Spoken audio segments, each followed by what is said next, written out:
As we reconvene, I want to once again thank the committee for all the time and effort that you've invested in the search process. Today we have 9 highly qualified, today and tomorrow we have 9 highly qualified candidates with whom we will meet and discuss their credentials and experience relative to the President's position. As a reminder, our goal for today and tomorrow is to generate a short list of candidates to meet with campus constituents next week. Next item on the agenda is approval of our minutes from our last meeting on May 11th.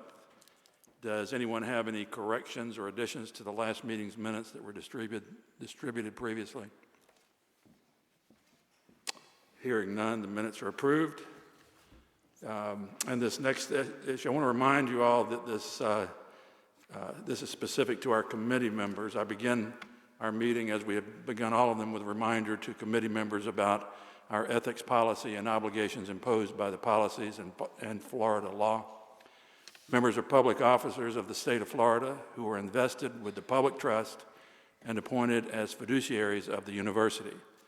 The ethics policy that governs our conduct requires us to disclose any conflicts of interest present for any member, member's family member, or member's business associate, as those terms are defined by the policy.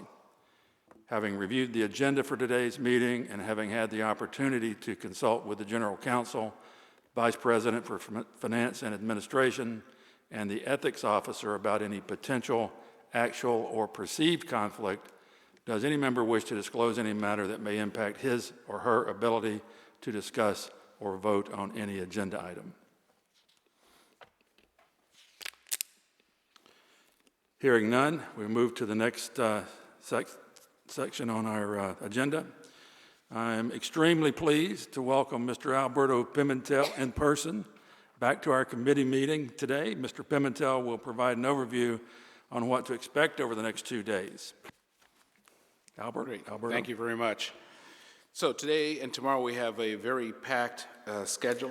You'll notice that today we'll be interviewing 6 candidates and we'll interview the next 3 candidates tomorrow. We do have breaks in between each session, but please know that those breaks are going to be very, very short. We're going to maintain a very aggressive schedule today, so we're going to ask that best you can if you could assist us with keeping on time.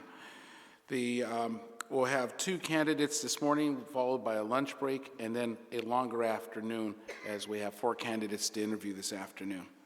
There are several things that will happen in between that you may not see. What we've asked the candidates to do is to get here early enough for them to wait in a holding room that we have for them. So as you're concluding your conversation with one candidate, we will then escort the next candidate and have a side conversation with them off in the wings, and then escort them in when the time comes. We will then escort them out after. We've let each candidate know that they have 60 minutes, and only 60 minutes, and that we will be adhering to that time scale very diligently.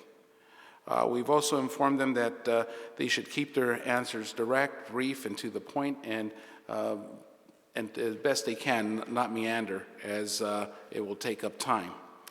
Each candidate will be asked 8 questions. It's the same 8 questions for each candidate. If we conclude our 8th question with enough time to allow for follow-up questions or for additional discussion, then the chair will then instruct you and invite you to ask those additional questions. So know that we want to make sure that we get through at the very least the 8 questions, and anything after that is like the bonus round. Okay? Now, a couple of things that I just want you to be aware of, and that is that because of the timing, and because we want to be consistent with all candidates, there's not a lot of time for follow-up questions, not during the 8-question segment of the interview. So unless you're going to ask a question to seek clarification in something the candidate has said, we're going to ask that you refrain from asking follow-up questions until the end of the 8th question, in which case you'll be invited to ask the follow-up questions. But again, if it's to clarify, you're welcome to do so. Okay. Now, those of you who are going to be asking questions, we have assigned questions to each individual. Of course, there are more individuals than there are questions. So for today, a group of individuals will be assigned questions to ask. Tomorrow, it'll be a different group. This way we could increase the level of involvement of all the committee members. A couple things you should know about the questions, that at times candidates will interpret the question from a different perspective than you would intend for them to answer. Happens all the time. When that occurs, no problem. If you could just gently nudge the candidate to redirect their answer so that it is addressing the question in a way that you would like to see it answered, it would be very, very helpful. Secondly, some of the questions have multiple parts. And as a result of that, candidates oftentimes will answer a portion of the question but not the whole question. Again, I'm going to ask you, if you're asking a question that has multiple parts, if you could just remind the candidates of the part that they have not answered, so that way it gives them the opportunity to answer the complete question. Okay. Lastly, one of the things that takes place during these sessions is the candidate, in their zeal to be complete and in their enthusiasm, may answer a question that has not yet been asked. It happens, and when that occurs, not a big deal. What we ask is that when they get to your question, if the candidate has already answered the question, ask the candidate to elaborate, to expand on the answer they may have given previously. If you're satisfied with the information they had shared previously, then you could simply choose to not ask your question and just ask that the next person ask the question. What you cannot do is see that as a free question round so that you make up your own question on the spot. Please don't do that, as we want to treat each candidate fairly and equally. Now, know that there's several of us that will be serving as timekeepers. We've informed the candidates of this situation.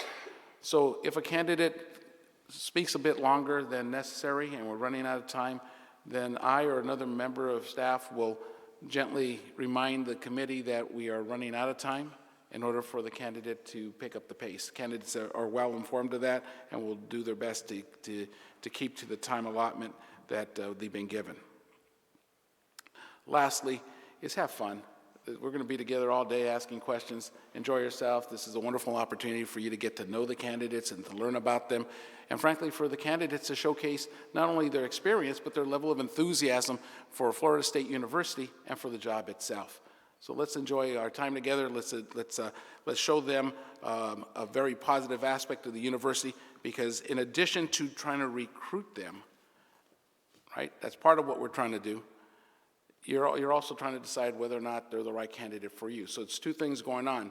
We're buying and selling at the same time, folks, so we want to make sure that we pay attention to both. Right? Any questions on anything I've shared so far? Okay. One thing that you'll notice is just as the candidate is concluding his or her time with you, I will stand to the side of Mr. Sasser, and that will signal to the candidate that their time has come to an end. Okay, so if you see me walking around, just know that that's what I'm doing. All right, folks, anything else? Any questions? All right, Chairman Sasser. Thank you, Alberto. Thanks for sharing that information with the committee. I'm going to ask the committee to remain seated while I join you in the welcoming of our candidate.